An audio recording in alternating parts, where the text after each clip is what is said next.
Hello, chefs. This is Chef's PSA Podcast. I'm your host, Andre Natera. Today, we welcome back Chef David Breeden for part 2. This time, we go deep into culinary philosophy, cooking methods, stock making, sous vide cooking, the proper way to handle ingredients. Chef David gives us a masterclass on culinary excellence. Stay tuned.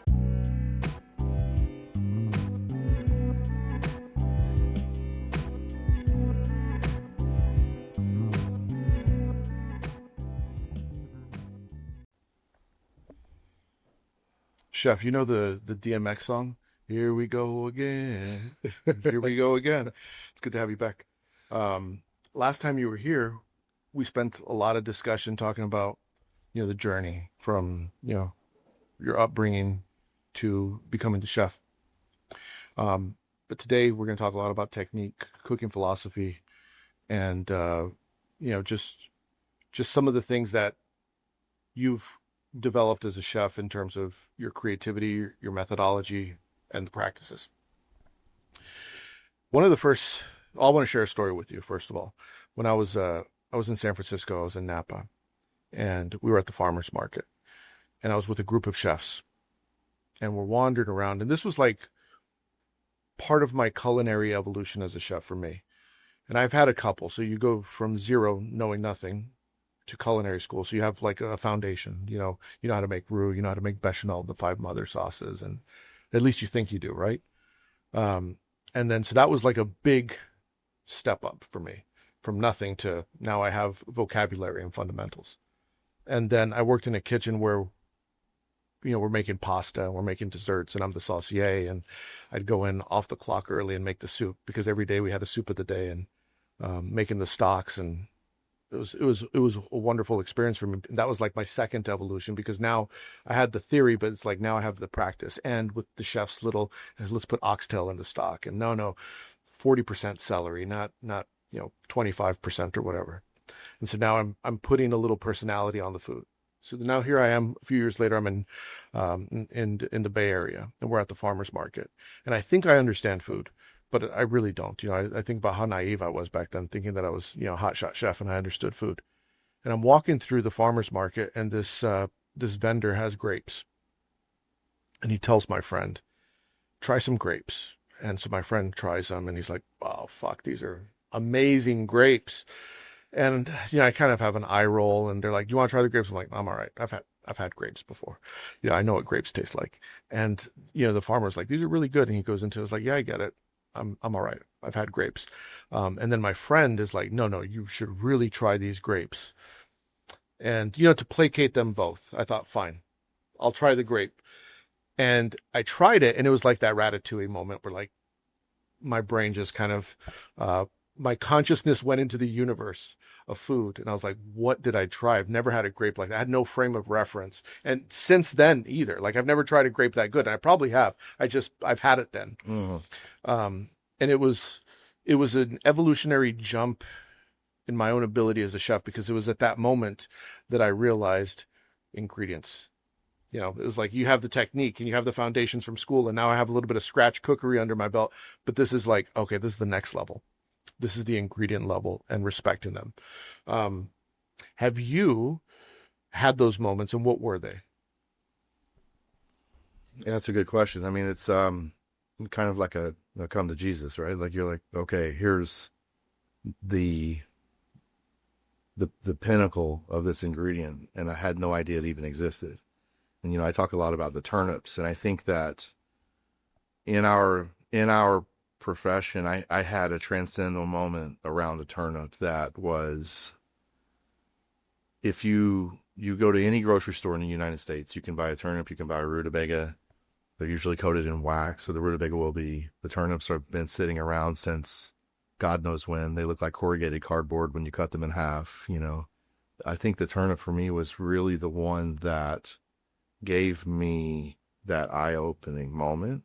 If we talk about like raw produce, there's quite a few of those moments, and I experienced most of them in Yountville, probably most of which with Peter Jacobson, the vegetable whisperer, mm-hmm. or we used to call him the wild farmer. But the turnip for me was, it's such a humble ingredient. It's almost derogatory. I think it was Hemingway that would call someone a silly turnip. Like you're just kind of like a um, lesser class, right? It's like a turnip is for the food of the poor.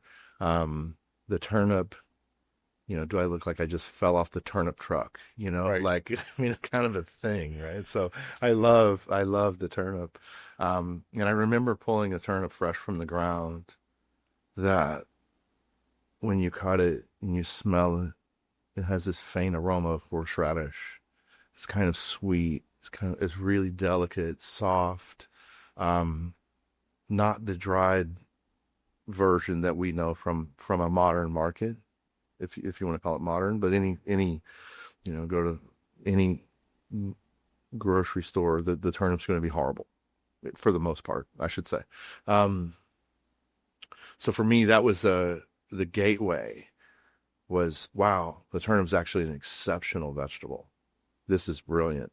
And it really opened my eyes to learning how to work with the product from the earth. And, I speak about the turnip a lot with the philosophy of taking the back seat to the vegetable. Mm-hmm. And the turnip, did I mention the turnip in our last conversation? No, Okay. maybe you did. I don't think If I'm repeating, I apologize, but it's important, really important to me. So, and here's the kind of the philosophy, and there's a lot of those aha moments, but um, the quote unquote epiphanies. But really, the turnip was the gateway because when you work with Mother Nature, with the farmer, with the gifts from God, with the gifts from the soil, we plant a seed of a turnip, and we have turnip sprouts. Make a little salad with turnip sprouts. There's nothing else you can really do. You're not going to wilt them, cream them, do this or that. You seed those sprouts tightly in a row, and they grow to micro turnips. So you pull every other one, and you have a micro turnip. You can't braise them. You can't really saute them. It's irresponsible to do so. You can't, certainly, you're not going to puree them, make soup out of them. You have crudité. You're listening to what the vegetable is telling you to do. Another week goes by, they grow some more. You intermittently pull every other one again, and you have a turnip that's yay size. Maybe you can quickly saute. Maybe it's best just served shaved. Mm-hmm. In my mind, that I won't really cook them yet. And then you have that expression. So no matter what I want as a chef, I take a back seat to what Mother Nature is telling me to do, and I listen to that vegetable. Once again, another week goes by. They grow more because as we intermittently pull, they have room to grow. Mm. Then I have something that I can have some dexterity with, and we put a knife on it.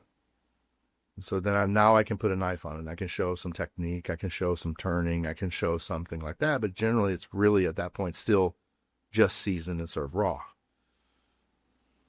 A few more days, week goes by. They've had time to grow into something that we can actually start to cook. And I can have it roasted a little bit in beef fat, serve it with something a little more fork and knife, maybe with an entree, maybe confit them in duck fat and serve them with a piece of sturgeon with cabbage and mustard sauce or whatever, but I'm still interpreting what it's telling me to do. So for me, that was a huge part of my learning, my growing, my philosophy, development of the philosophy was to take myself out of it and listen to what it's telling me to do. So then the next step in that is you have larger turnips that are no longer, I don't care if I want crudité, you're not cutting batons and serving crudité. That's just not appropriate. You're not really going to, you need to actually cook it. So then now I have soup, I have velouté, I have a base for a sauce. Maybe I make a turnip cream that I braise the greens in to then have braised turnip greens with turnip cream, seasoned with a little of that horseradish, because remember when we slice it, we smell it, get that beautiful aroma of that horseradish. So we want to accentuate that. So now I have a complete like a really complete flavor profile. Maybe I cream the greens and put them in a pierogi. And now I have that element. So then if I have a couple of different expressions through the field, you know, they don't all grow exactly the same. So now I have maybe a little bit of crudité, a greens in a pierogi, a slice on top of my sturgeon that's been confit in duck fat, so on and so forth. So now, and maybe a velouté of the turnip rounds out the entire thing. I didn't do anything to interpret what it gave me. And my favorite part is in the very end of the season when we clear the field, because as the field grows, it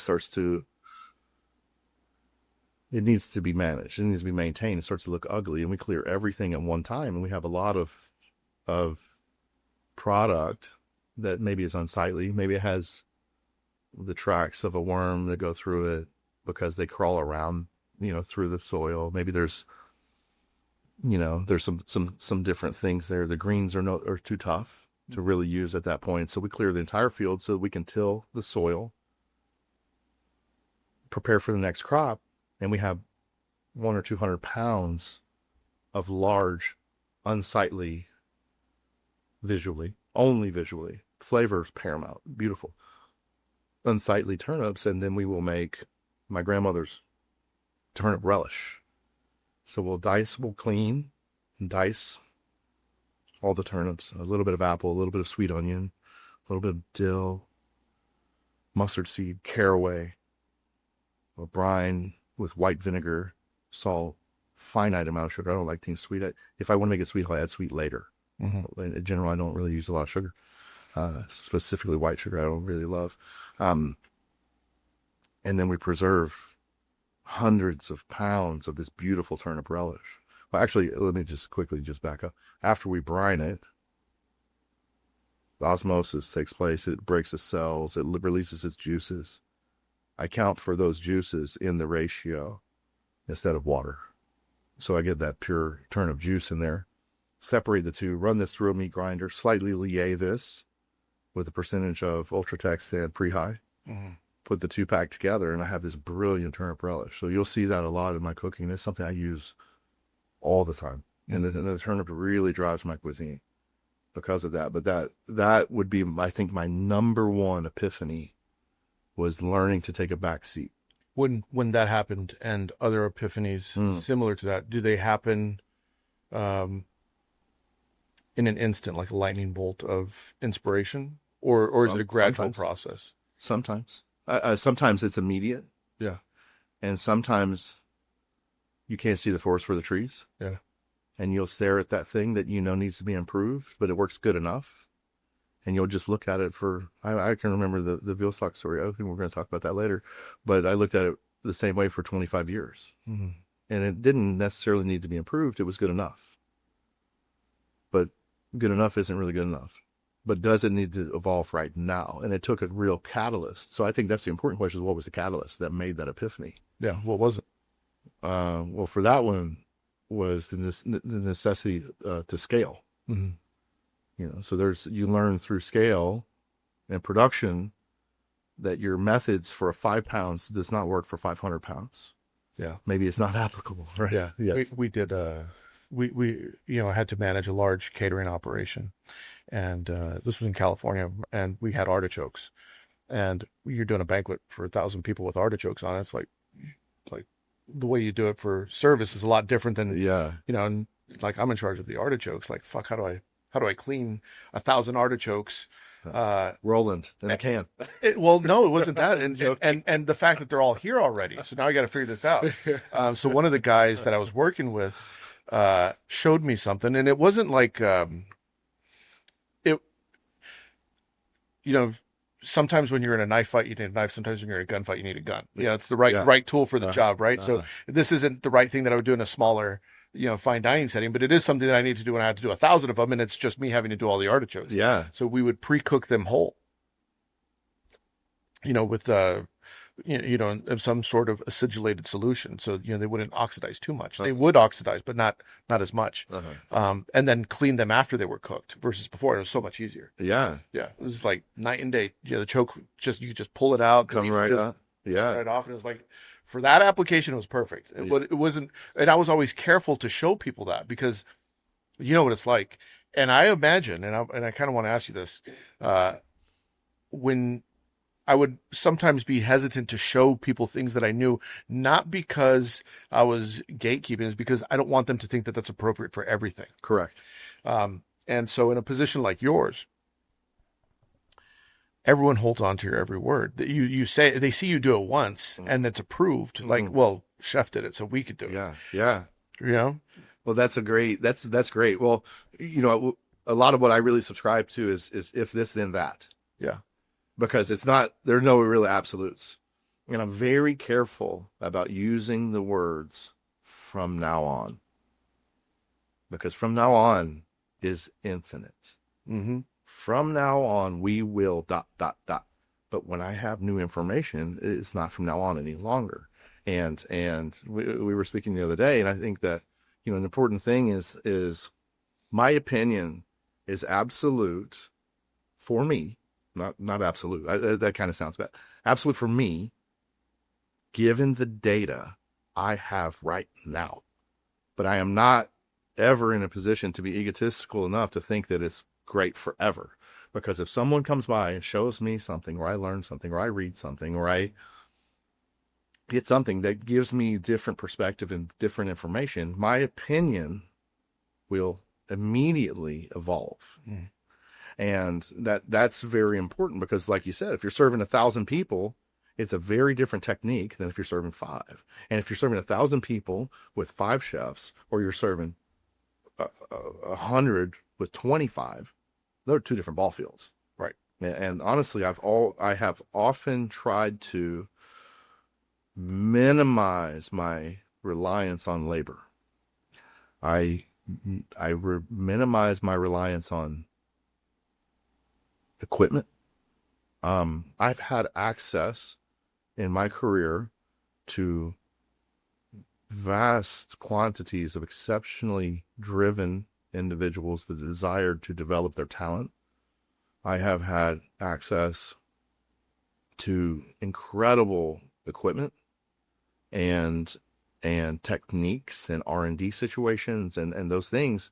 And I can remember when I started, when I came back to the French Laundry, they had freeze dryers, they had centrifuges, some sort of distillation type items, not the rotovap type things, but there were some tools, and you could put into a $50,000 medical grade centrifuge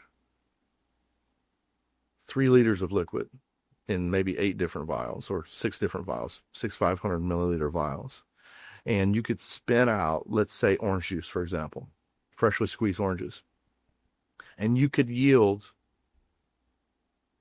125 grams of this exceptionally flavorful orange paste with a $50,000 machine that had a footprint of a Rational oven. I never touched it. I never once touched it. Never once in my life did I touch it. I cannot base my cuisine to rely on that. I cannot base my cuisine to rely on having 50 chefs standing around like the old stories of El Bulli splitting pine kernels for hours on end. When I see those things, no disrespect to any of those chefs and the work that they do. I know it's very popular. For me, I'm a craftsman. I'm a high-end production specialist, and the method, and a lot of that comes from butchery. The methods that I employ and document are based on the ability to have consistent production. The foundational cuisine that I develop supports in the what do you call it? The iceberg analogy. You always see the iceberg, right? 10% success, and no one sees what's under. Right. What I really work on is what's under, and then that 10% on top, or 5% or 1%, probably realistically 1%, is artistry, is the finial move, the finishing move, the finesse, the touch.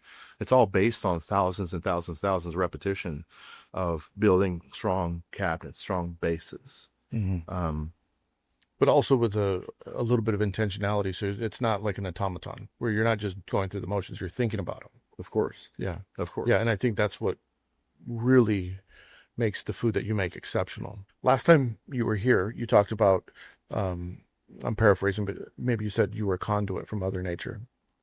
How do you put that into practice? Can you expand upon what you mean by that? Yeah, I mean, I think ultimately as a chef, what is a chef?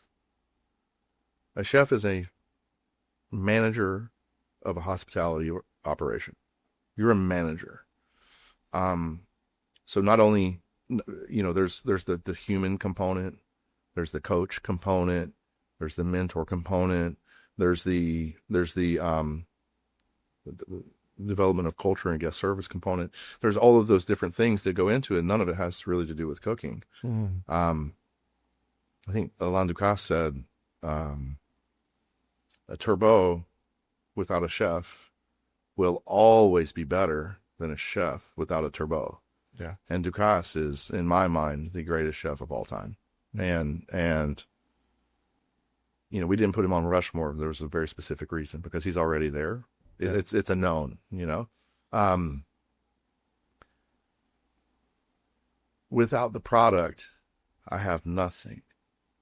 You and I stand beside each other and we cook dinner. If you have a better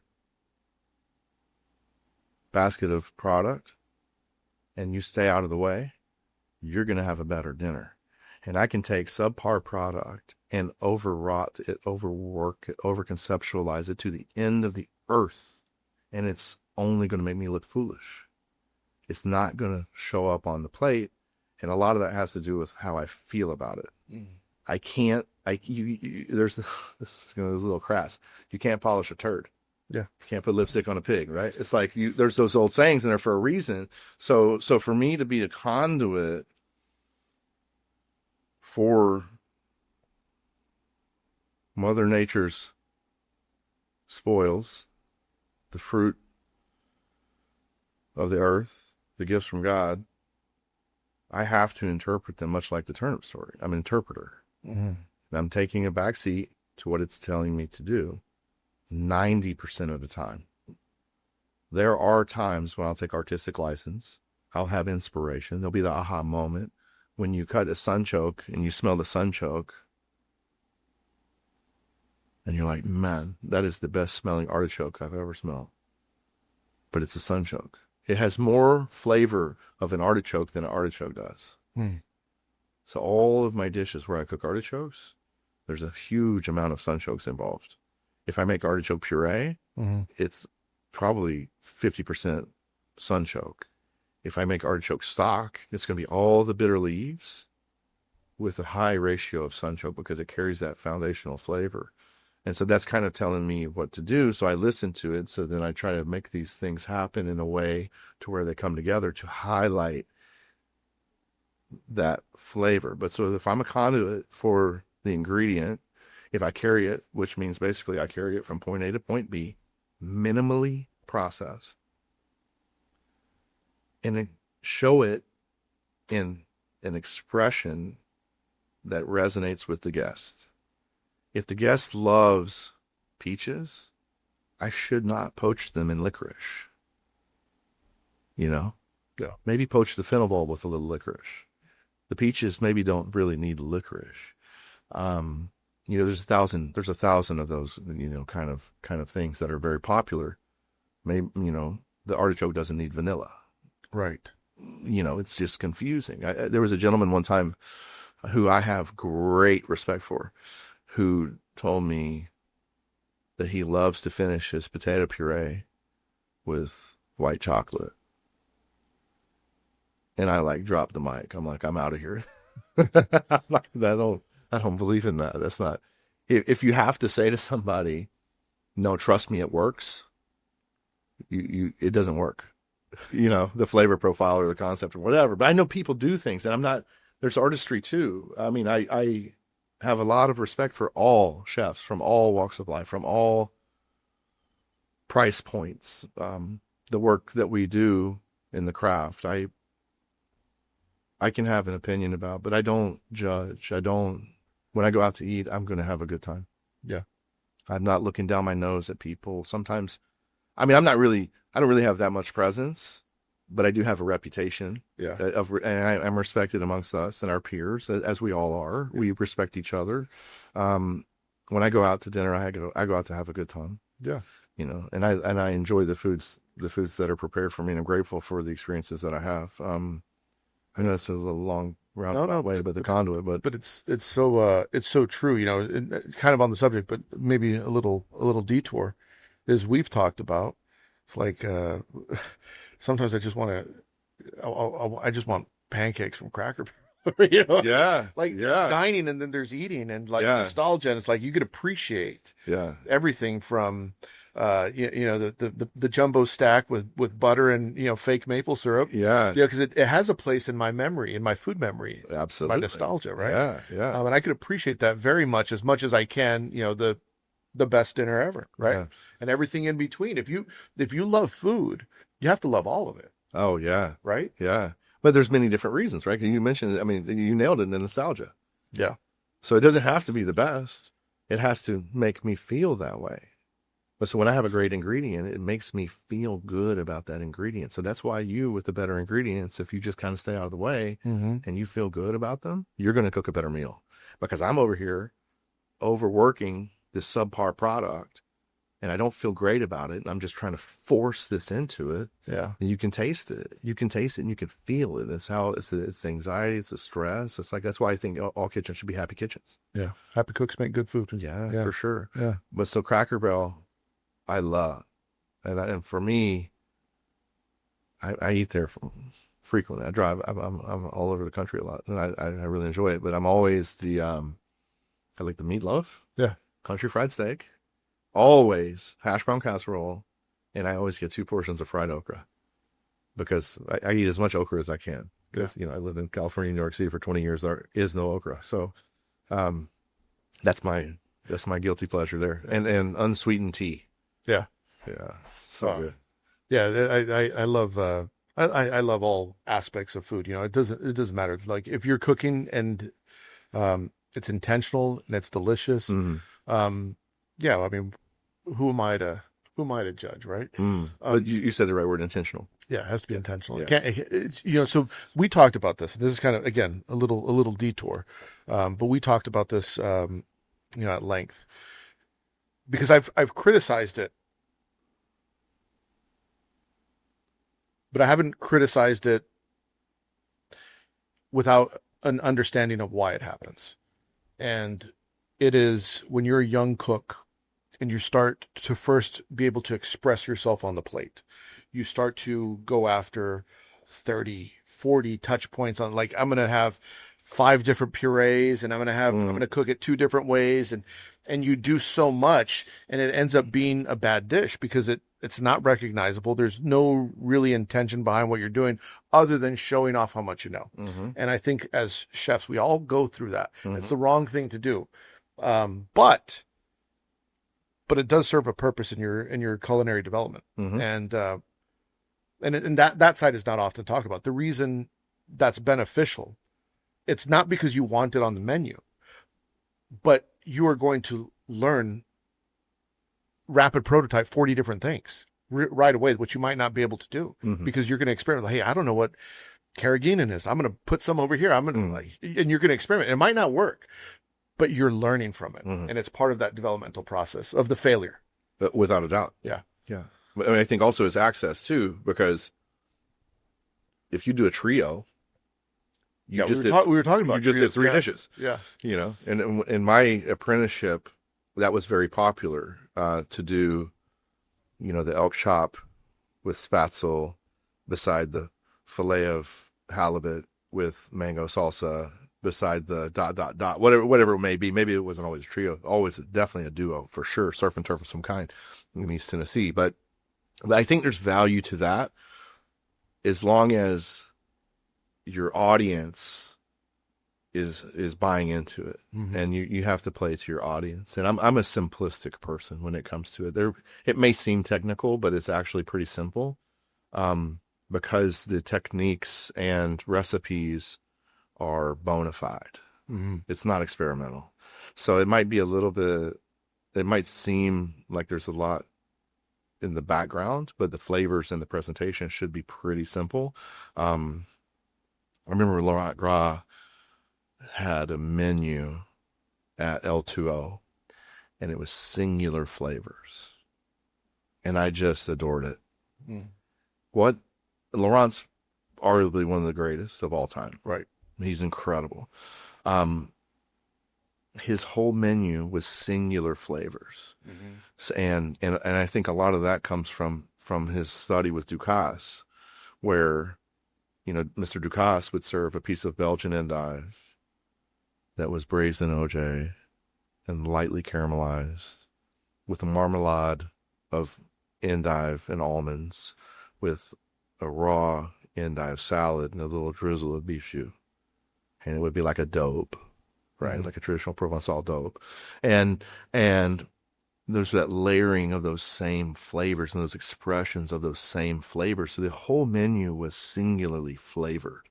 And it was like 12 courses. And every ingredient that was expressed had multiple facets of the flavor of that ingredient, whether it was through dehydration, whether it was, and it was very simply presented as well. And I think I had that menu maybe 4 or 5 times. Yeah. And it was always different because it's of whatever's exceptional. And I think that's just really, I think that's paramount for success. I mean, it takes a real, this is going to sound bad, I'm not trying to offend anyone, but in my opinion, it takes a real chef to be able to strip away all the extra and serve the ingredient that you're proud of. And then also it takes a great charismatic, business-minded person to be able to develop the relationships where you can continually gain access to those products. And it started, I was just on that beef farm in Kentucky. Incredible operation. And I said to them on the way out the door, we never talked about price. We never talked about anything. I said, how many head do you slaughter? So I started doing the math. Okay. So you can consistently produce X amount of this much that will show like this. And we start talking about how can we serve each other in different ways, and how can we show up for each other in different ways. And I said, to be honest with you, I'm already sold because I like you guys. And these conversations and the time that you spent with me, the lunch that we had together, we're chopping it up, talking about things or whatever. And I said, this is more important to me than anything else, is I want to develop a relationship with you guys. And then that relationship will serve us through everything that we work through. I don't really care how much it costs right now. We'll work that out later. And that's how it starts. And I used to do that with the mushroom purveyors. I would do that with my ceramicists. I would do, it would always start. And honestly, I learned a lot of that from Thomas too. And Thomas never pressured us with the bottom line. And I think I told the story about the croissant in our last sit down that we had. And we can figure out the economics. What we have to have is consistency. We have to have good relationships, maintain good relationships, be there for each other, and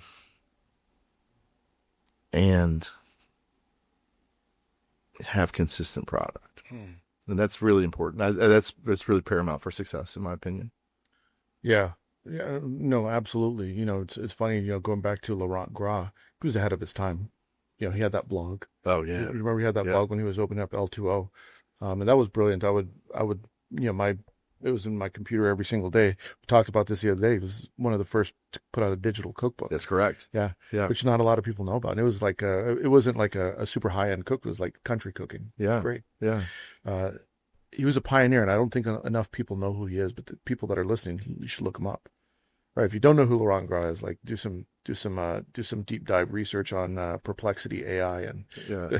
Due diligence. yeah, do your due diligence on it. Yeah.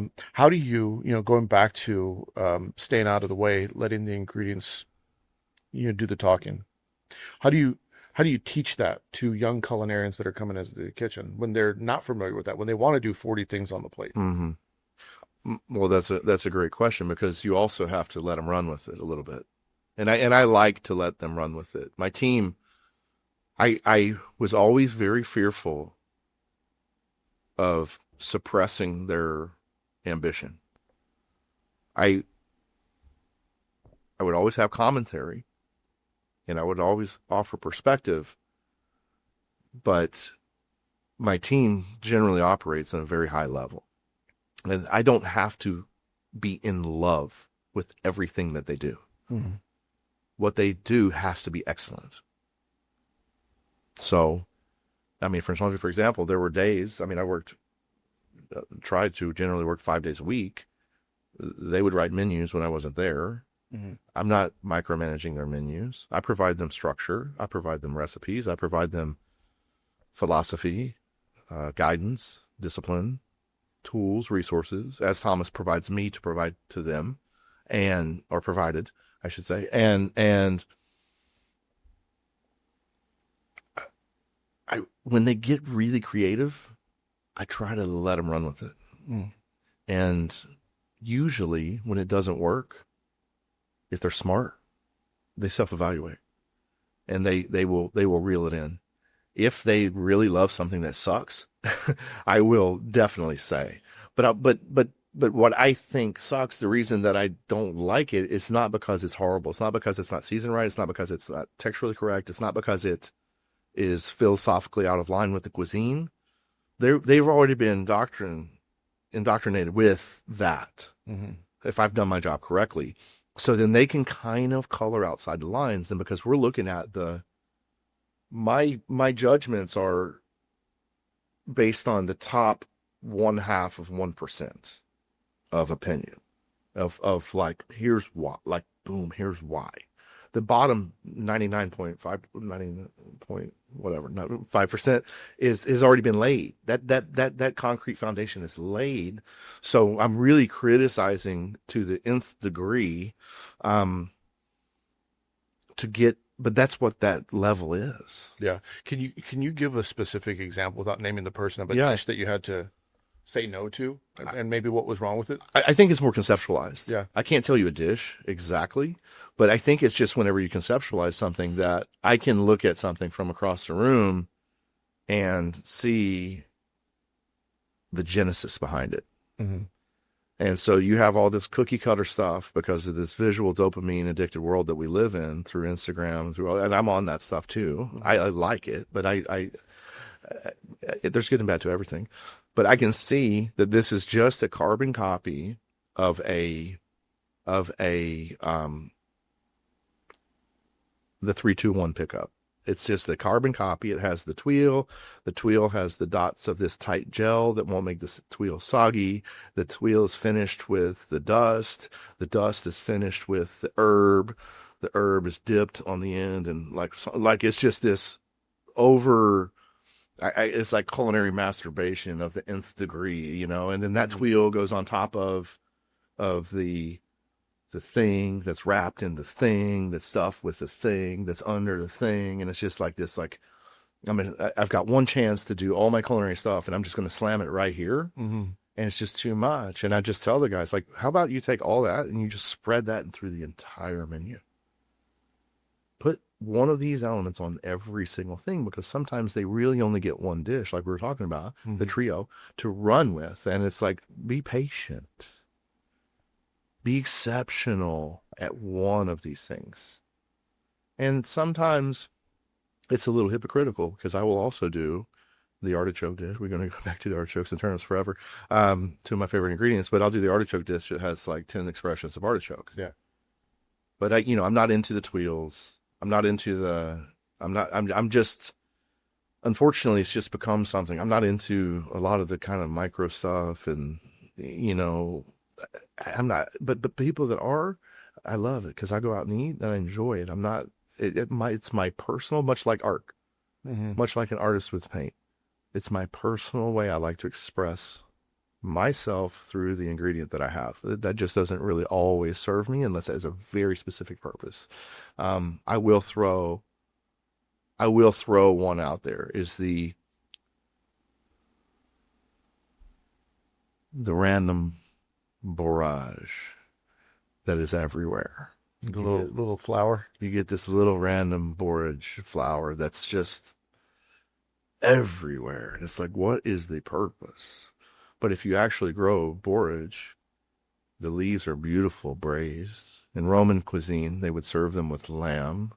It goes great with cucumbers. It's, I'm pretty sure, in the cucumber family. Yeah. So now if you have a brilliant dish of cucumbers with chilled roasted lamb leg, seasoned with a little bit of rosemary and lime, a little bit of creamed borage leaf with a few borage blossoms.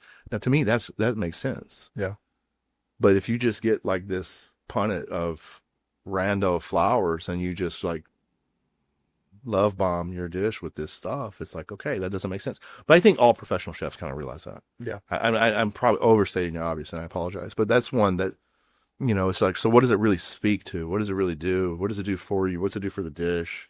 Yeah. It would be better without it. If it was a cabbage dish, imagine maybe take a puncher and make little beautiful little diamonds of the cabbage that are marinated with cider vinegar. And you do, that's your accent. That's your statement. You know, that was the Salade Vert. The Salade Vert was the gateway for that kind of unilateral expression. And that came from Garnier. That was an inspiration from Pierre Garnier, the true culinary artist. You know, Mr. Ducasse is a different kind of artist. Ducasse is a businessman. Ducasse is a classicist. Incredible ingredient. I learned from him. When he came to the United States, Mr. Ducasse wrote a book called Harvesting America. He went through our entire country. He said, I cannot do a restaurant in New York City unless I find every single one of the best purveyors in our country, in the United States. And he wrote a book that celebrates all of them before the Essex House opened. Wow, I didn't know that. That was so important to him. Yeah. Because he's not going to ship all this stuff from France. It doesn't resonate. We have brilliant fish in our waters. We have brilliant lamb in Pennsylvania. We have incredible chickens in West Virginia. We have it here. And he tapped into that. And he went to those farmers, those fishermen, those foragers, and he grabbed them. He brought them in. He is the true. He's brilliant. But Garnier is the Picasso. And Garnier cooks with this emotion that is just ever evolving, ever changing, just of the moment, of the minute. Every dish is how does he feel at that time? And when you watch him speak, and he speaks English, actually, there's a lot of really good videos, and you can listen to him. He's very articulate in English, which is kind of surprising just because of his age and where he's from. He speaks very fluently, and he can articulate his artistry so well that you can feel, at least I can feel, maybe because I really admire him, but I can feel it. So the Salade Vert was the original gateway to that. And the only requirement is everything's green. Have an expression of green. What is it? You know, green can be in flavor, it can be in visual, it could be, green is underripe. Also. Right. Yeah. Yeah. And I may have got off a little bit. In food, green is underripe, but it's also, green is also under, you know, like when you're talking about the green cook and. Oh, correct. Right. So you're underripe. You're underripe. You're underripe, right? That's great. Yep. So maybe we have that's why the garbage guys do it. Yeah, they're underripe. But there's something to be said about classical education and technique because, you know, what they teach you in school that doesn't belong on the plate shouldn't be on the plate. Like that's like, yeah. That's like the fundamentals. And somehow we know that because we've all been in the industry. We've all been educated to a certain degree. And then we start doing it on our own and we forget that. But we say, but this is the exception to the rule because it needs borage flours and, an inappropriate amount of nasturtiums or whatever, right? Yeah, yeah. But it doesn't. Mm-hmm. It doesn't. It doesn't make the dish better. Maybe it does visually. You can maybe make that argument. Maybe it does visually, but there was a lot in the foundational of the foundations of cooking that I think sometimes we don't really appreciate and pay attention to.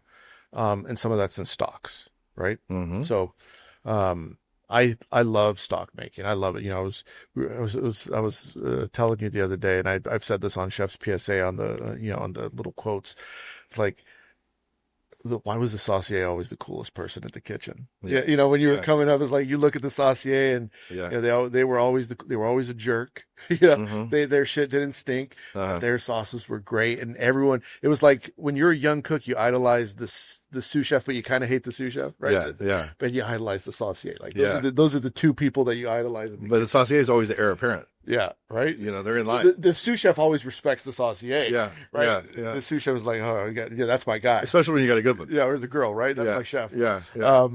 But for you, I know stock making is important. Mm-hmm. Can you kind of get into what your stock making process is? Because it's a little bit unconventional. Yeah, absolutely. Well, there was a great catalyst for that.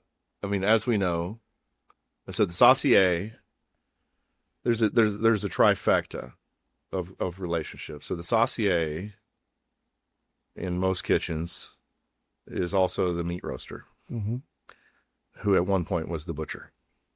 And so then that triangle of skills really builds everything. And typically, the butchers produce all the bones for the stocks. And a lot of times they will manage that process. So it becomes a full circular life cycle of the meat for the program from carcass to plate. So the stocks for me in the beginning were a burden. It's something it's just something you have to do. You got to produce a stock. You can't buy the stock, not that you can't. There's a certain machismo too. We make all of our own stocks. We do this, we do that. And it's just that's kind of restaurant that it is, and it's just unheard of to purchase from the outside, or at least it was. There's several very good options nowadays to do that, and we'll talk about that super stock concept in a little bit. But for me, everybody's got the 90-liter kettle or pot. You put 50 pounds of bones. You put X amount of water, put X amount of tomato, put X amount of feet, gelatin of some sort, X amount of mirepoix, X amount of aromatics. You turn it on, there's stock. And it's almost the same in every single restaurant across our country, coast to coast, and north to south, because we're all taught fundamentally the same way. And at the French Laundry, we would cook anywhere from 350 to 500 pounds of bones a week. It's an arduous task. Yeah. It was just so much lifting, so much cooking, so much hot trash, like refuse. It was like just so much. It's like, how can we get this off our plate?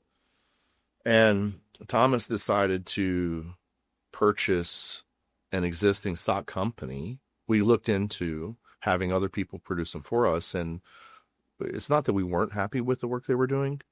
We just thought we could take it to a little bit of another level if we could control it. And so we partnered with an incredible gentleman named Mitch Mitchell out of the UK, and he owns and runs True Foods UK, and as you can imagine, London, for one city, for example, they don't have a lot of room for kettles and stocks in every one of those kitchens in the old quote unquote London dungeons. Thank you, The Clash. But so he created bespoke products individually for chefs, and he was able to do it in a way that was at minimum 100 times better than what they could do in their own kitchens. Because he could manage it. He ran the HACCP program. He ran this, he ran that. He could purchase better bones. Because through volume, he was also is incredibly intelligent businessman. He's brilliant, a really sweet guy. His wife Jack, she'll kill me, but Jackie Love, she's never call her that. She's an incredible human being too, and the both of them, I love them dearly. So we partnered with them to teach us how to make our stock in volume. Incredible.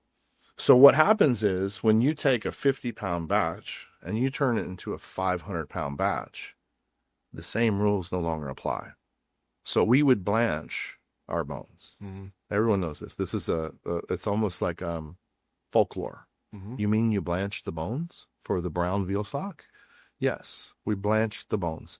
We purged them of any impurities through a blanching process, and then strain the water, spray the bones down, put them back in the pot, cover them with hot water, and this is the 50-pound method, and add tomato paste, add mirepoix, add this, add that, and cook like you would cook stock. What makes it brown is oxidization and Maillard reaction over time. It oxidizes over time. It starts out very red and it turns brown through long cooking, slow caramelization, or oxidization, probably more appropriately. But I'm also not a food scientist, so let's get Harold McGee in here and we can chop it up. But he will give us the definite, but that's the way that I understand it. And when you turn it into a 500-pound batch, you don't have the ability to blanch those bones any longer, especially in a steam jacketed kettle. Right. It takes 4 hours to come to a simmer. So it's like, what do? You're starting with frozen bones. You don't have an area to slack them out. And when you're going to run batch after batch after batch, you have to really recalibrate this entire process. So what we did was Mitch says, tell me exactly how you do it. Tell me exactly what you want to see. And Devin Nell and I went to the facility and we worked with him for months on to get exactly what we expected on the end. And he taught us how to get there by abandoning our traditional methods. Incredible, because every single step improved. The cost improved, the labor improved, the quality improved, clarity improved, everything improved. And what we're able to do through that formulaic conversion is much of my cooking is based in percentage or relationship to each other, this ingredient to that. We were able to realize how much time and energy we were wasting because we were taught to do it that way. And we never thought about it. So that's one of those epiphanies. Aha, maybe I need to look at these things that I've just kind of always done. So what we did, two notable things, is if you make a roasted stock, can you roast 500 pounds of bones efficiently? Where are you going to roast 500 pounds of bones? We can roast 50 pounds of bones in any kitchen. Mm-hmm. You can get it in a standard oven. If you spread it between two, you're going to do it really well. 500 pounds, 10 cases of bones? How long does that take? Yeah. How much labor, right? Time, labor, energy, gas for the oven. Maybe even a little bit of danger when you got a little rendered fat. Yeah. Right? Yeah. Yeah. It's a serious problem. Yeah. So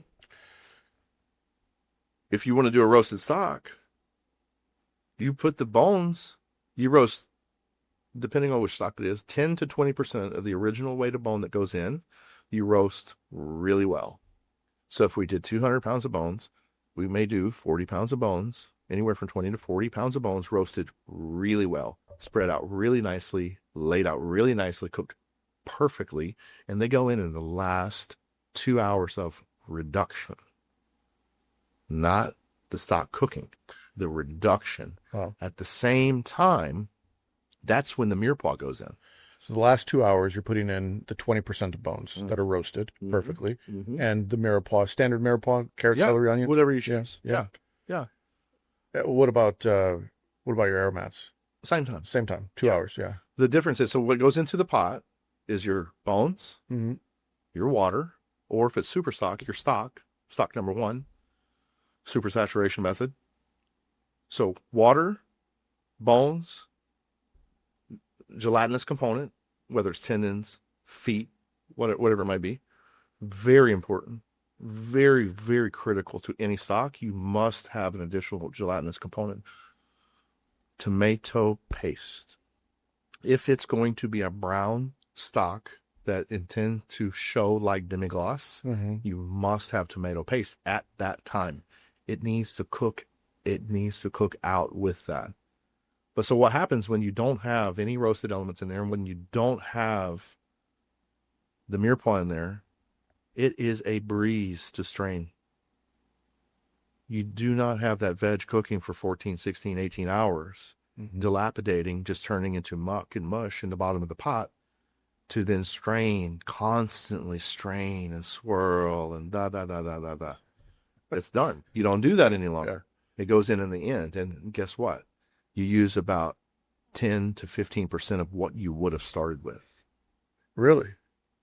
But we put 5 pounds into 5 gallons because that's the ratio. But if you only have 2 gallons over here, or liters, kilos, whatever, but it's proportionate. Yeah. You don't need that much veg, and the veg is that much fresher, cut that much smaller. It releases that aroma and just cooks out.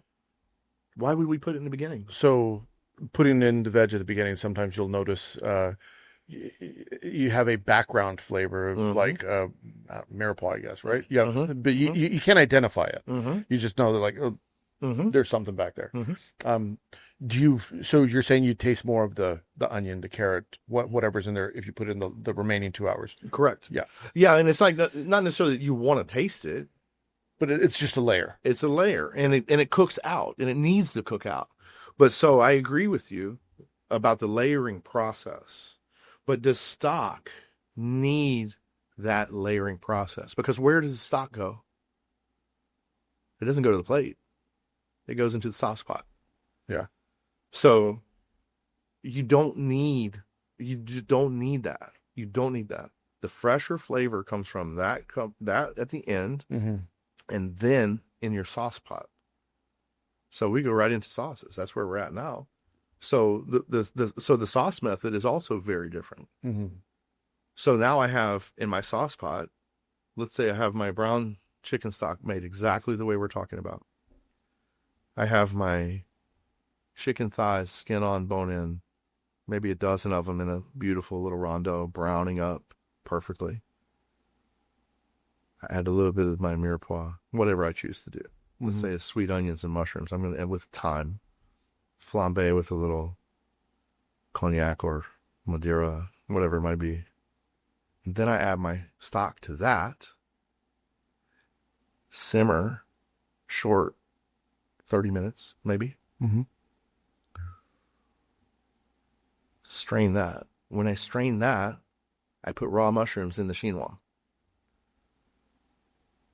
Raw thyme in the chinois. You put them through the grinder or anything?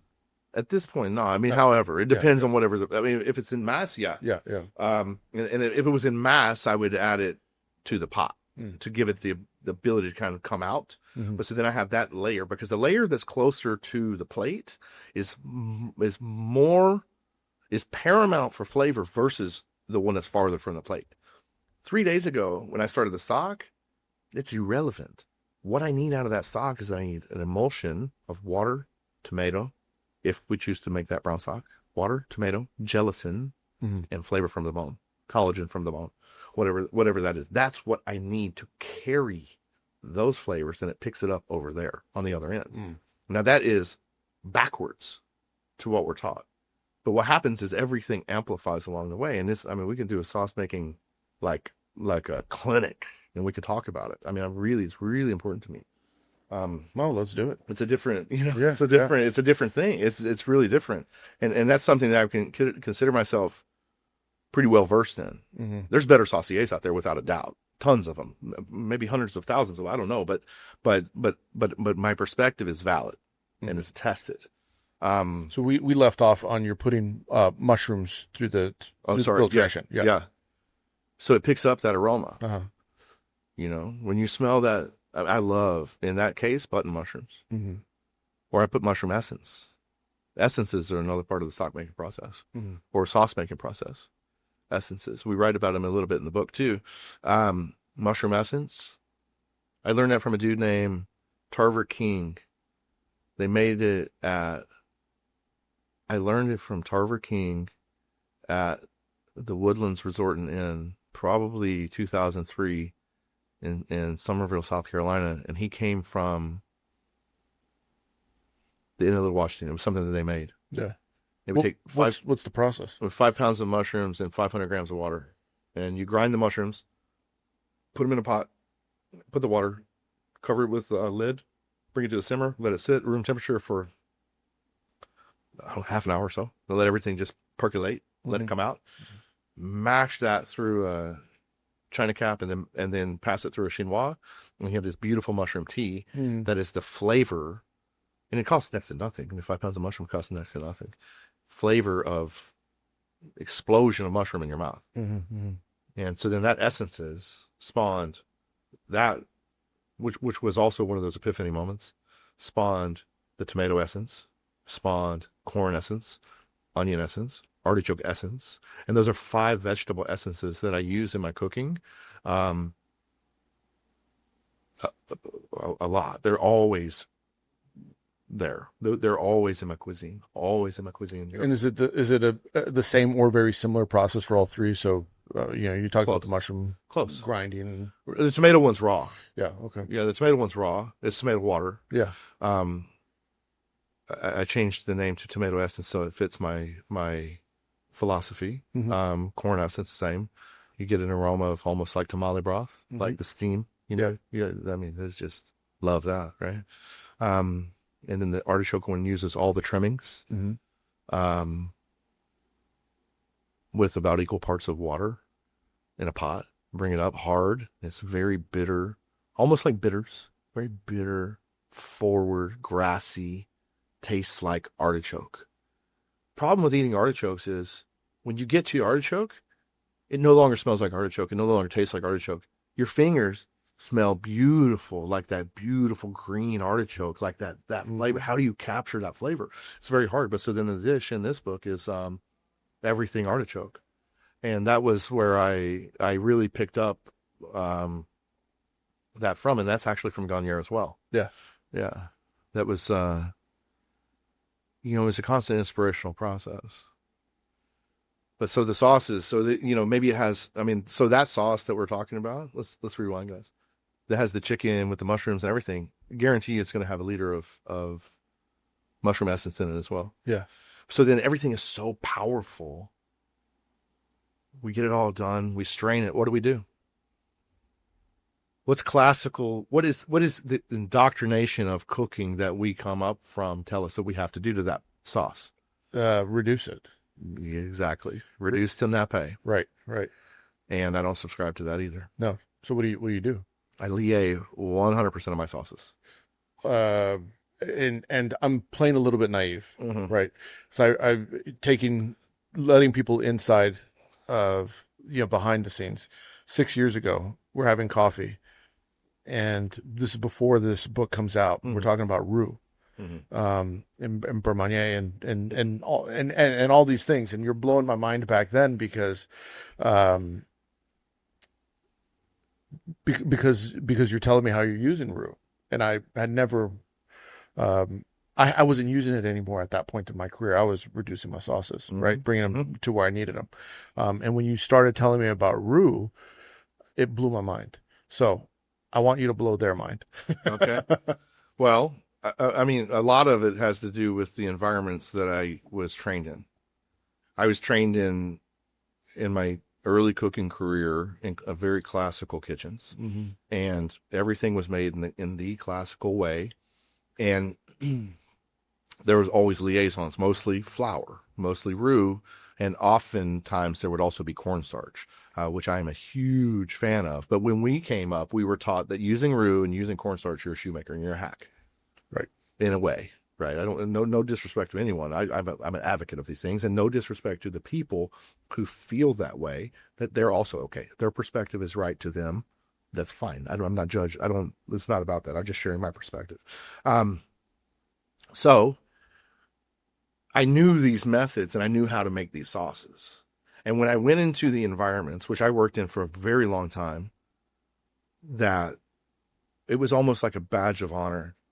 We don't thicken any, there's no flour in our sauces. There's no this, there's no that. And we just reduce it until, and it's like, okay, well, you burnt the lobster heads and when you flambéed it with the cognac and the pan was burnt and I can taste it tastes like scorched earth. Yeah. So congratulations. You just amplified that to the nth degree. That's like the smart ass side. It's like, well, it sucks. Yeah. So congratulations. Nice badge. but for me, there was always a yield component that was really important.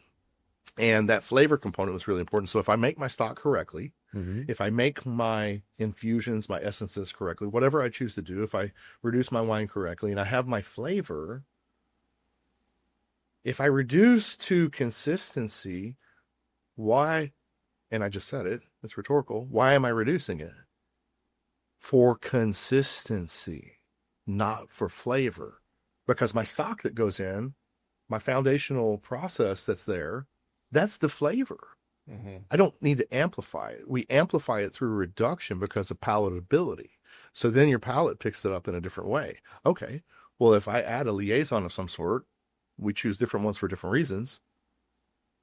Now I have palatability. It's a win-win. Look at any Eastern sauce making. The broths are incredible. Look at dashi. It's made in 5 minutes. It is incredible. Why? It's super saturated. It's super saturated, and the flavors are added at a time, for a reason. The kombu and the dried mushroom go in for the umami to release this, and they're held at this temperature for X amount of time. You then add your turnips or what you choose, whatever you may add. I'm not well versed on Eastern cookery, but I understand the concept. And then right before you strain it, my friend, you add the bonito. Stir it around, pass it immediately, and it's flavor bomb. So then, would you ever in your heart of hearts reduce that to a glaze? Yeah, right. No way. But you may add a bit of cornstarch to it to give it a little more palatability. Maybe the wakame did that, or excuse me, the kombu, or what have you. But so that was kind of my thought process behind that, because I needed to be able to yield more sauce. I needed to be able to yield more sauce. So how do I do that? I make the sauces in a different way. We would take 50 pounds of veal bones will yield 50 pounds of bones, and 7 cow's feet with the rest of the percentages of the formula will yield 16 liters of finished veal stock after cooking for close to 36 hours, maybe 30 hours, depends on the reduction process. That then goes on top of roasted bone in the traditional method, on top of roasted bones that are roasted a little too hard, in my opinion, and mirepoix, this, that. If you choose wine, you don't, whatever the flavor profile is.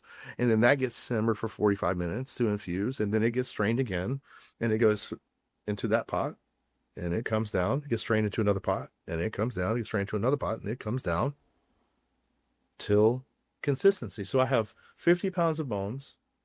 I have all this time, energy, and effort, and I've got a liter and a half of this gloss over here, and I put a little drizzle on the plate.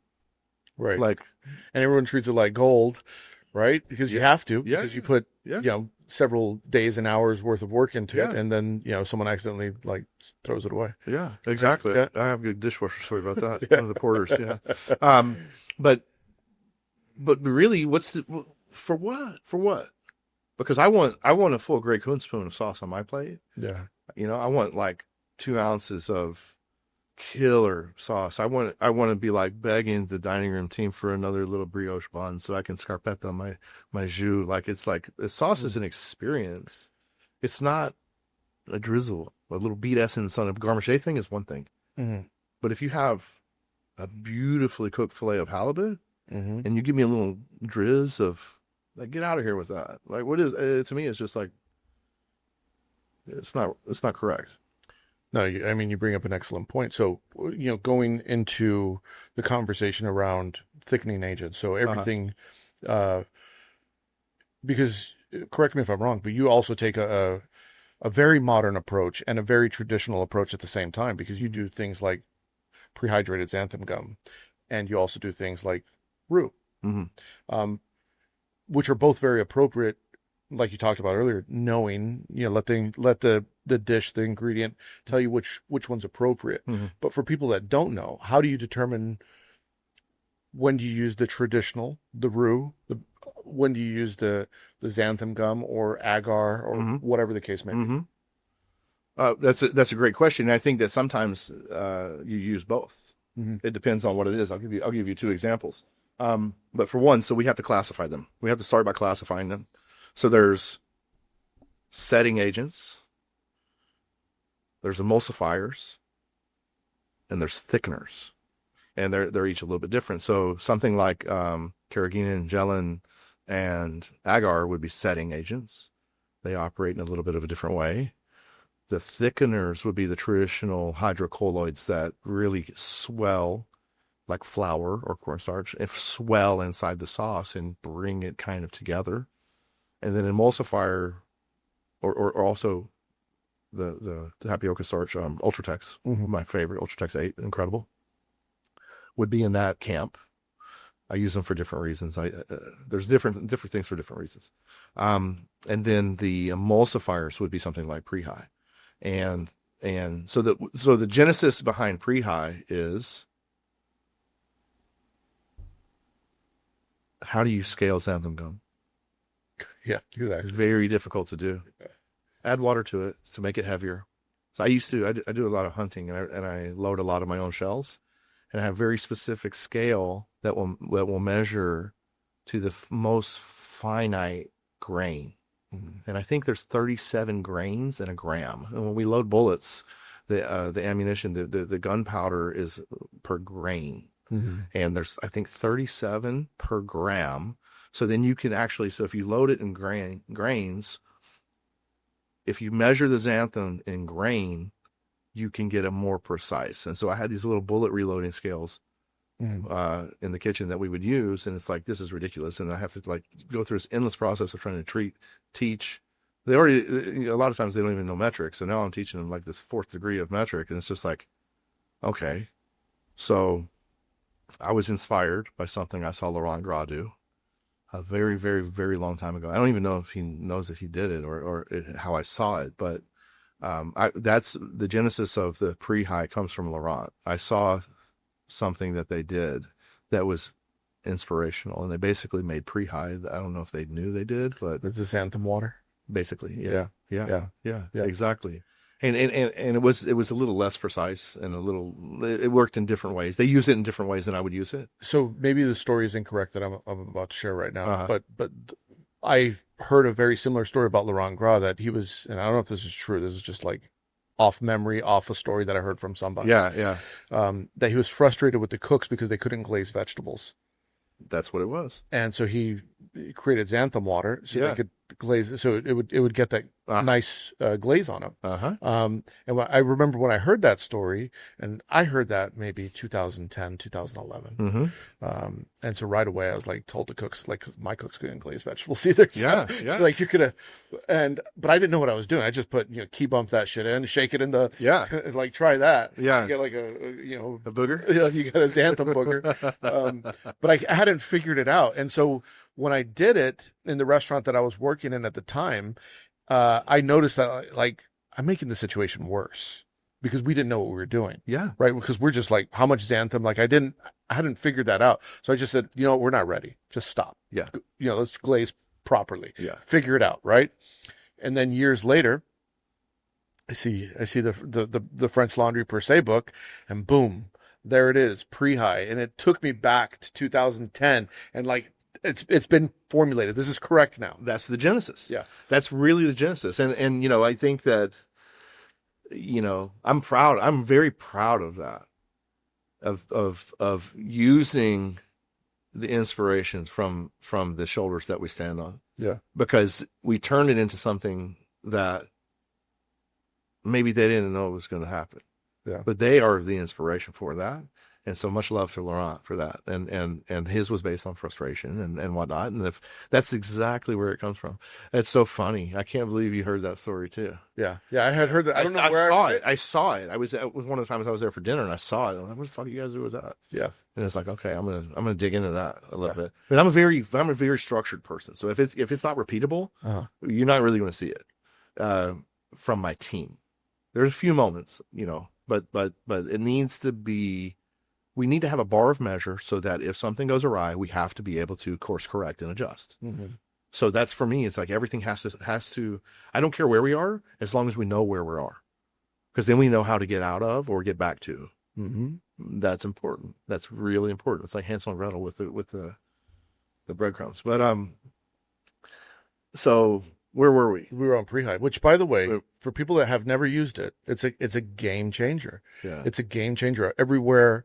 When I learned about it, we immediately implemented this. We talked about this last time. Immediately implemented in all the kitchens.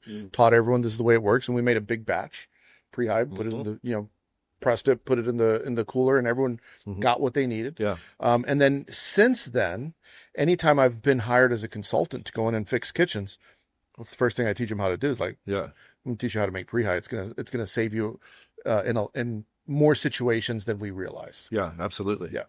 Yeah, I agree. And so that's an emulsifier, right? So pre-hide is an emulsifier. We have thickeners, we have gelling agents, and we choose to do different ones for different reasons. For me, traditional sauce making needs to be flour. And there's a few reasons why, but look, I'm from East Tennessee. It's gravy country, man. Like I knew how to make bechamel before I knew anything about what it was. And sausage gravy, that was my gateway drug for sauce making, as well as soft scrambled eggs. So the traditional sauces need to have flour, but it doesn't need to be beurre meunier necessarily. Mm-hmm. It can be boeuf meunier if I use beef fat. It can be lamb meunier, duck meunier, whatever, because it's appropriate. And I don't have to knead it on the side. I can make the roux in the pan, but I know that if I put in 50 grams of fat to sweat this veg, that if I add 50 grams of flour, and then I add 500 grams of this, and then I have a 20% saturation. And so that's how my brain works. And all of this. So whenever I formulate the sauces, it's all based on percentage to get me to that point. And I know that my stock has X amount of power for the flavor. I know where I'm at. I always leave myself room for some reduction. But you're reducing to cook and develop flavor, not for necessarily consistency. So if my rule is that it's 20%, or 10%, whatever the number is for the desired outcome, the liaison will start at 15, knowing that I'm going to cook for X amount of time to get me back to that 20. Mm-hmm. So there's a little bit of magic and knowledge that you have to know where you're going, but it gives you a much higher success rate to have a much more consistent, flavorful sauce. Mm-hmm. And that would be flour specific. Cornstarch, I typically use in anything that's clear, obviously consommes. I thicken all of my consommes with cornstarch. Mm-hmm. I was speaking with someone the other day who was studying for a Master Chef exam, and they were dumbfounded that I said that. And I'm like, well, why? Why is that weird? You have to add, unless you're sipping it like tea, it should have some sort of a nappage of sorts. It should have some sort of a way that it coats your palate. It's thin. It's been clear of all solids.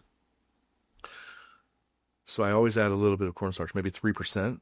Mm-hmm. Depends on the dish. If I serve it like broth, it's like 3%. And I'm explaining this, and we're conversing. That Master Chef stuff. But we both have a lot of respect for that. I think it's a very valuable. I enjoy that.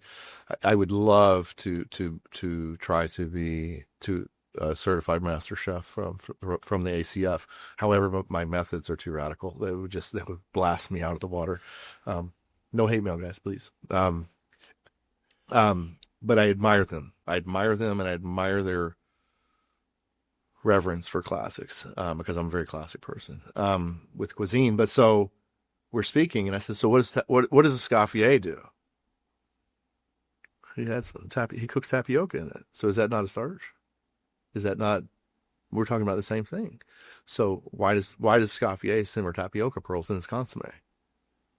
To give it palatability, the hang time, so it hangs on your palate, and the satiety presents itself in a different way, and you feel it. If you drink bone broth, you don't want that thickened. It's different. It's tea. It's very different. So that would be a use for cornstarch, and I would go up in percentages if I want to make a ragu. Mm-hmm. I mean, look at There's quite a few of them that I do. That I really love the visual, the shine. The cornstarch is incredible. It affects the palate in no negative way. Mm-hmm. It's great. Flour's great too. As long as you cook it correctly, it's great. So then those would be the thickeners, and then the gelling agents would be the agar or the gelatin. I have eliminated gelatin for the most part from my cookery. I prefer agar because I feel like it has a cleaner flavor on the palate. You can't really perceive it. It's much, to me, gelatin deadens the palate. There's something about it. It just flattens out the palate, and you have to overwork the seasoning afterwards. I don't love it. I like how it performs better than agar. Mm-hmm. It doesn't melt the same way. Agar will melt if you serve it too hot. With regards to agar, are you doing the same or a similar process of like pre-hide, but with agar? I do one. Yeah. Yeah. We call it agar base. Uh-huh. And I don't use it a lot, but it's really good in garde manger. If you add like, if you wanted to do a thickened yogurt, Mm-hmm. give it. So if I wanted to make a yogurt, let's say I wanted to make a modern style tzatziki, and I wanted to take some exceptionally thick Greek yogurt and add 500 grams, or X amount of cucumber juice, gives it a light tint. Oh, now my borage is going to come in. We're going to get some borage on here. And you add some cucumber juice. It gives this faint green color, and I need it to be raw flavor. When you cook a cucumber, you can. It's fine, but it starts to taste like a squash a little bit. You lose that green aroma, and so now my yogurt is thin like crema or something. It's not the same. If I blitz that with a bit of agar base together and hit it with a touch of UT, of the Ultratex, it'll come back together and have that texture. So then I do my beautiful cucumber salad with cucumber yogurt, some pickled onions, maybe I'm going to bring back my chilled leg of lamb on the side that's roasted, and some borage blossoms. Now you have a pretty awesome dish. Maybe some compressed little dill fronds and hit it with some dill pollen, and wow. Yeah. Sign me up. That's a good dish. Yeah, We can throw it in a menu. Yeah. We're going to get tacos. There's some naan on the side, right? So the other day, only because I knew we were going to talk again, it was something going on at home, and I was going to make some cream spinach. I told you this for people that are listening. It's like, well, I know we're going to talk. Let me pull out the book, get the bechamel recipe, which, by the way, is brilliantly written in terms of 100 grams or 500 and 500 cream and milk. I want to say, and I'm going off memory, the roux is 15% with 7.5 flour, 7.5 butter. Percentage. Percentage. And then I want to say it's like 1% salt. Like, yeah. And I baseline seasoning, 1%, good to go. I made it. My bechamel looked good, beautiful, right? I added some nutmeg, like the 5-year-old nutmeg that was in my pantry. I tasted it was great. Then I put in the blender, right, in the vide prep that I have at home, and then mixed it with the cream. So it was great. It was great, and it was a beautiful thing for me because it took me back to cooking with roux. It took me back to those kitchens when I was young and making roux, and it was delicious. And it reminded me that the classics are great and the fundamentals, and they're there for a reason. And sometimes I think we dismiss, we throw the baby out with the bathwater for fashion. Fashion, without a doubt. Fashion sometimes being gluten free, and so I guess the question popped in my head. How do you handle that because in today's world, Yeah. it's coming. I got all these allergies. I can't have gluten. I don't plan for that. No. I address them individually, Uh-huh. and I will do whatever it takes to make that guest happy. If the guest doesn't want flour, they're not going to get flour. Maybe, I don't have to have the dining room team explain to them that maybe it's going to be wilted spinach instead of this, or it's going to be. I just prepare the meal that they desire, and I just tailor it to that. And it's as simple as when the ticket comes in, order for two tasting, one of the no gluten guys. So fire it up. And then they know they're going to make it, and it just needs to be made really well, and it needs to be made with care. What are your thoughts on sous vide and sous vide cooking? Well, a lot. Yeah. Well, I mean, I think we have to first to responsibly have the conversation. We have to first define what is sous vide. Yep. And literally, we wrote a book in 2007 on it. That we weren't really prepared to write, I think, in my opinion. But we gave the information at that time of what we had. But so sous vide literally means under vacuum. Under vacuum. So we wrote under pressure. And sous vide in every circle of life that I'm in has such a negative connotation. And so much so I've removed it from my vernacular. I don't use the term. I try not to use the term because it's just a term that's used that's bastardized to a degree that it kind of translates to the American public that it's just shitty cooking. And as professionals, we use it as a verb. It's a hey, are you going to sous vide? It means, are we going to poach it at a precise temperature for a precise amount of time? Isn't that much more romantic? It's like, that's to me, sous vide. We've destroyed that in this country. Sous vide doesn't mean anything. We've put a technique, tried to put the term sous vide up with grilled, sauteed, and fried. And it just doesn't work because we're going to ultimately grill, saute, or fry that item that may be poached at a precise temperature for a precise amount of time. So what I do in my training is I rope all of that in together, and it's called precision cookery. Precise temperature for a precise amount of time, and for precision result, consistent result. And think of it like this. When we started cooking sous vide, I remember McCrady's, we had a dish on the menu. It was Chatham Bay cod sous vide. And we would cryovac this little piece of cod with clarified butter, and we had a third pan that was sitting on an open burner, and we would drop it in. And it was cooked until it was cooked. So is it sous vide, or is it poached, or is it confit, or what is it? It's all the above. But we were so proud to share that fact that it was sous vide, as a lot of people say. And you'll have a lot of the restaurants that'll do steaks. In the butter bath. Yeah. Well, I like that. Mr. Michael Mina. Yeah, he did a good job. Chris Lamadou, God rest your soul, my friend.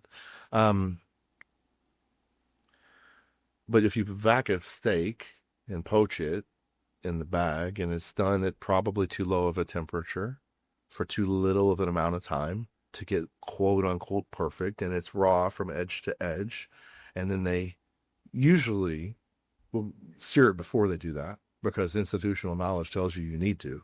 I'm doing it completely the opposite. And then you get a mushy, undercooked thing, and you've got some poor person in the dining room trying to explain that chef thinks this is perfect, and here's why. And you're wrong. And it's like, man, I just want my steak cooked medium. Like, can you just cook the steak? Like every other restaurant in town cooks the steak. This sous vide shit is garbage. So there was a lot of that happened. I'm sure you've been on both ends. Yeah. I'll tell you, one of the big problems I had with sous vide is you get it, I'm just making this up. You put a lamb tenderloin or something in the bag with some thyme and butter, whatever, and then you open the bag, and it stinks. Yeah. Like, and it doesn't smell appetizing. And then you're like, okay, what are we going to do to take that smell away? It's the Because blood. it doesn't smell appetizing. So there's been times when, and by the way, not that it's my place to share my opinion every single time, but I've gone through moments in my career where it's a time and place thing. Like if I need to cook for a lot of people, I'm going to use this if I have an inexperienced team with me, because I know. But then there's other times where, like, no, we're going to cook it on the grill. It's a time of, like we were talking about the artichokes earlier, time and place. Choose the right weapon. Yeah. For the job. Right. Yeah. Well, I have a very good story. That was one of those aha moments. Much like the veal stock. It's like, well, why change it if it works? We have other things that we're working on. We're always working, right, on improving things. So we were doing a dinner with my dear friend Gavin Kaysen, Gavin, at Spoon and Stable, and I think we had like 50 lamb racks or so that were vacked in probably 4 per bag or something. They had short bones. It wasn't long bones. It was a little prime rib of lamb, as I like to call it. It's a beautiful cut from Keith Martin. Put them in the oven, X amount of time, X amount of temp, but the sheer volume, and I think the proximity of everything, of how it was vacked, I'm not sure what happened, but the young chef who deemed that the timer had went off, so damn it must be cooked, with no evaluation. Took him out, cut him out, had them all out, and I come by and I look at it and I'm like, guys, these are all raw. Like this is not going to work. And, we're going to serve 250 guests. Yeah, like we need this to be consistent. We're not going to be playing this game all night. And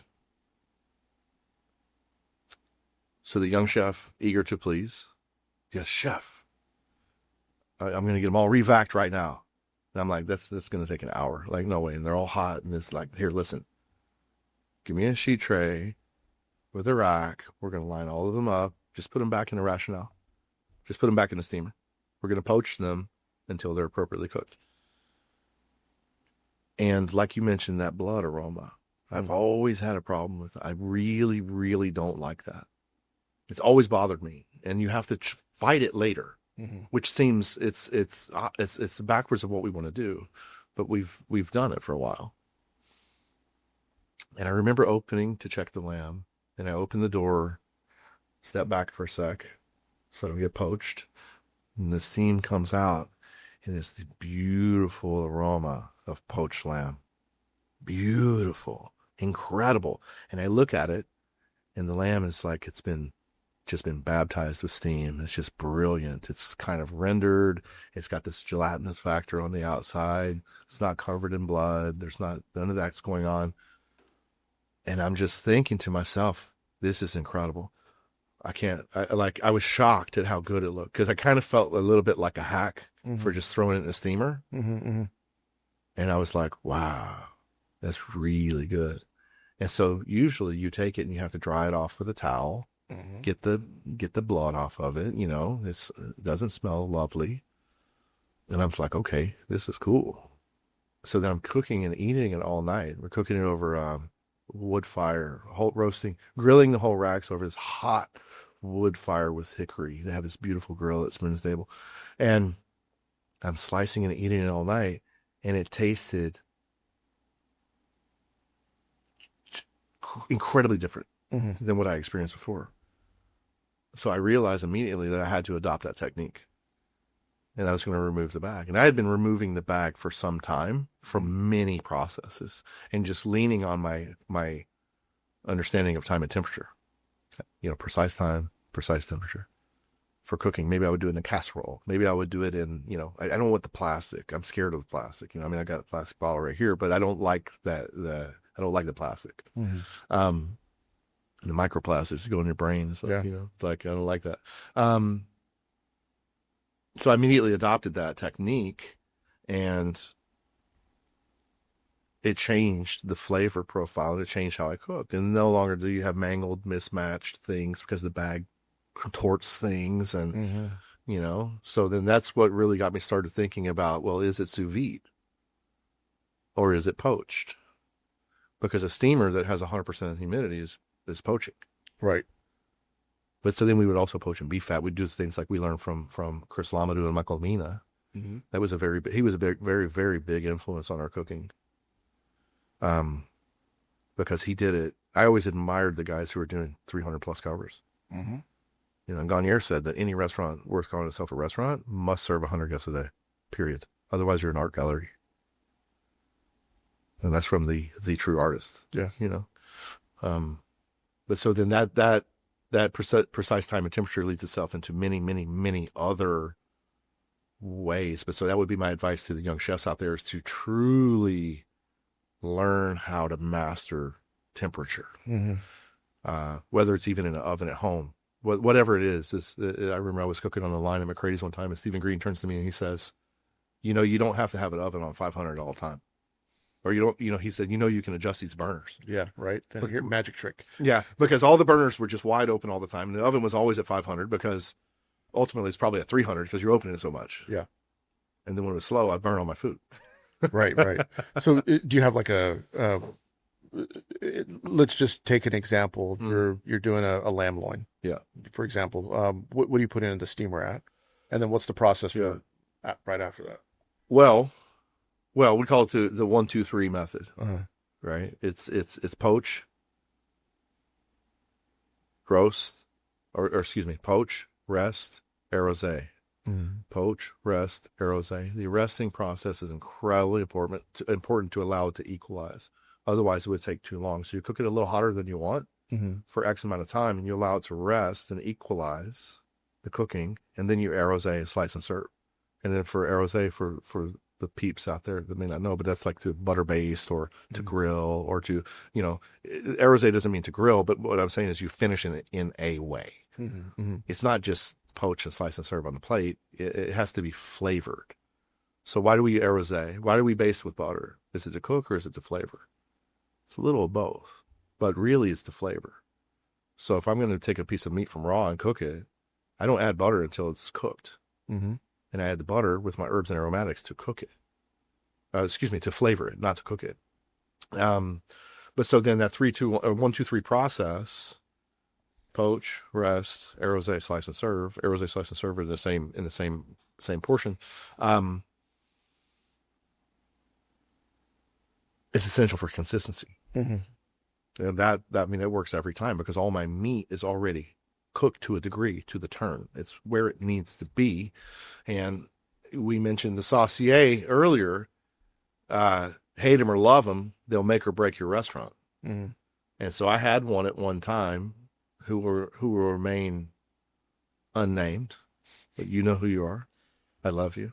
Who wasn't great at that station, but was very good at many other stations. It took him a long time to learn how to do it, and I was having frustrations throughout service. So, you know, if you rack a lamb saddle, you need 30 or 45 minutes to rectify that. Yeah. How do you fix that problem? So we're sending extra courses to tables where that's a table that may be targeted for a turn for a VIP guest that's coming later, that not to rush them by any means. I don't mean that by any means, but there's the chemistry and the process of a restaurant. And so you're really fucking up my game plan here because you overcooked or undercooked the lamb saddle. You undercooked the lamb saddle. If you cut it off the bone and you decide to carve it, you may as well have just never started. Because once it's carved, it's carved. You can't really rectify that. Yeah. If you look at it and it's rare, then you could cook it a little more. If it's over, God willing, there's no way you're going to uncook it. So you're just screwed. And so that requires a great amount of skill. You have to know the meat that you have. You have to know the age of the meat. You have to know there's so much involved that just not any young cook can do. So I made a decision a long time ago because of my buddy that I'm going to cook all the meat from the pass. I was a pretty good saucier. I knew I had to figure out how to cook it from the past so I could have consistent service. I didn't disrupt the dining room. It was always my goal to keep the dining room happy, the dining room team. Of course, the guests happy, absolutely paramount for success. I need the dining room team to be happy with me, with the work that I do, the way my team performs. I need the general manager to be my best friend. And the way I was going to do that, one of the ways was through good culture, good training, and good relationships. But also, I was going to make sure we didn't have these problems, that we knew we could foresee these problems coming, like a slow motion train coming towards you. So get in front of that problem. And that was one of the methods. I was cook all the meat from the past. So I started at that point, quote unquote, cooking sous vide and or poaching. And then that led to me cooking almost all meats cooked at a precise time and a precise temperature. So even birds, I will bake. I bake a lot of food. All the birds I bake. And then finish out rosé. If they need, they usually don't need it. I bake them. I'll just bake them. I see. Okay. Slowly, and they cook just beautifully, unilaterally, just edge to edge, slowly, beautifully. A nicely aged bird, quail, chicken. I mean, I can remember when I was a kid, even at French Laundry, taking whole chickens, whole raw chicken, and sautéing the skin on the outside to brown it. Yeah. Now, how ridiculous is that? You have it's going to take 50 minutes to cook this chicken, and I'm sautéing the skin. But how many times have you seen your grandma cook a chicken or a turkey? Has she ever sautéed the skin? It was a beautiful golden brown. Right. Why don't we bake it? Bake the lamb rack. Why don't you bake the lamb rack? You hammer it in the pan because the institution tells you need to, and it's raw in the middle. And you slice into the little lollipop chops, and they're burnt on the outside, and it's raw in the middle. Put it in a little convection oven, baste it with a little rosemary and olive oil, and bake it until it's beautifully cooked. 13 minutes, a lamb rack at 350 degrees. Perfect every single time. Edge to edge, beautiful medium. But we were untaught what we already knew. But so that's precise time and temperature, whether it's sous vide, whether it's poached, whether it's grilled, whether it's baked, I don't care. The young chefs out here, get a handle on your time and temperature and understand it, embrace it. Because we are in the rosé mindset. Right. All right, Chef. Normally when we wrap up the show, I give you some speedball questions. How do you do this in the kitchen? But because you've answered a lot of them, I'm going to go with some fringe, maybe some controversial ones over here. So Lovely. And plus, this second time coming on, you may have already answered some of the Mount Rushmore ones already. But let's talk mushrooms. To wash them or not to wash them. What is your mushroom 101 general steps? Let's use morels as an example. Morels come in the back door. What do you do? Yeah, definitely always wash, always wash. But I think it's a process. First thing I do quickly is I don't buy for size. I buy for quality, and I grade in the kitchen, and I buy tons. So I'll buy 20 pounds if I need 5, and I grade for size, and I do different things with different ones, but they all have to be washed for sure. Specifically morels, porcinis, not always, but. For morels, what's your washing method? Submerge. Bowls of ice water, or not ice water, warm water. Yeah, water. Yeah, I like change. Yeah, not warm enough to cook them. Yeah, but I like warm water. I feel like it loosens the dirt up better than cold water. And that could just be just my strange brain working. But and then change. Never dump the baby out with the bath water. Always, I mix deep water, mix, and then let it settle. Take them out into another one, and do that 2 or 3 times. Next speedball question, Chef. Truffles come in the back door. What's step 1 when the truffle dealer shows up? High five them. Thank you so much. I have really good relationships with my truffle people. Yeah. You can imagine. We probably use more truffles than anyone in the country, I would assume. Step 1, same. Grade by size. Grade by shape. So it all starts with grading. Because certain ones are going to go to puree. Certain ones are going to go to this or that. Generally, they arrive pretty clean because you can't get them into the country coated in the soil. So there's a cleaning process before they come. Specifically, the ones that are from Australia are typically more clean. The least clean ones are usually from Italy. And I'm not sure exactly why. And I'm speaking of the Italian ones would be white. The French black truffles are by far my favorite, paramount for French cuisine. You have to have the exceptional black truffle in some way, shape, or form in a multitude of dishes. The cleaning I like to do as you need. I don't like to clean them until it's time to use them. And I clean 3 or 4 a day. It depends on how much I need. And then the next week, I buy too many every single week. And when the next week shipment arrives, I clean everything that I have and I preserve it. And then I start with my fresh batch. And what I used to do was I would wait until the end of the season and I would buy 50 to 100 pounds in bulk. But what I found was, and of course you get some sort of a little discount for a bulk purchase, but what I found was I would prefer to have the better ones, buy too many consistently throughout the season and preserve them as we go. Then I would prefer to do that than buy a bulk. What do you store them in? Like, are you a rice person, or are you No, butter. butter? Yeah, whole butter in the bottom. Yeah. Yeah, I don't like rice because it wicks away the inherent moisture, much like your cell phone when you drop in the toilet. Yeah. Yeah, fair enough. I've done that. You know, and I know the Italian chefs love that, and they make a risotto out of it and whatnot, and then that's cool, whatever. But it's not for me. I don't like to do that. I don't need to do that. I like them to retain as much moisture as possible. Let me tell you my favorite method for preserving them. What's that? You take them and you cryovac them in small packages, and you freeze them raw. Yeah. I don't poach them. I don't simmer them in oxtail consomme. I don't put wine on them. I don't do anything to them. I preserve them as they are, and typically those will be served minced or pureed. And I make a beautiful vichyssoise. I serve hot, the potato leek soup that's pureed with probably 10% black truffle into it, and I serve it all season long when they're out of season. They're incredible. A soft boiled egg with a beautiful potato soup, truffles. It's like incredible. Nothing better. Second to last question, Chef.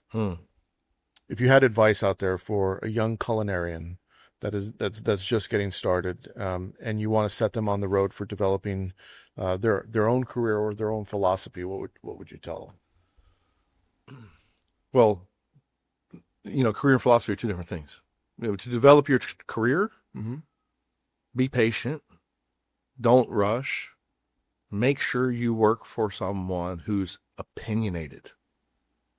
They need to have an opinion. You don't want to work for a flip-flop, someone who just blows in the wind. You don't want to work for someone, if you're going to develop true artistry of cooking, who's driven by numbers. The numbers will, if you're in a great kitchen, the numbers will take care of themselves in different ways. It's not by buying cheaper flour, buying cheaper butter, finding a half of a penny per pound on something. Who gives two shits about that? Because the minute you cut that steak wrong, you negated all that flour you bought for the whole year. So it's irrelevant. So be better, be a better chef, be a better craftsman. Work for people who are opinionated about what they do, but also do not be so strict in your own opinion that you can't evolve at any given time. And we said it earlier, my opinion today is absolute to the information that I have right now. But I evolve every single day. As the facts change, my opinion changes. Correct. Yeah. Correct. Last question, Chef.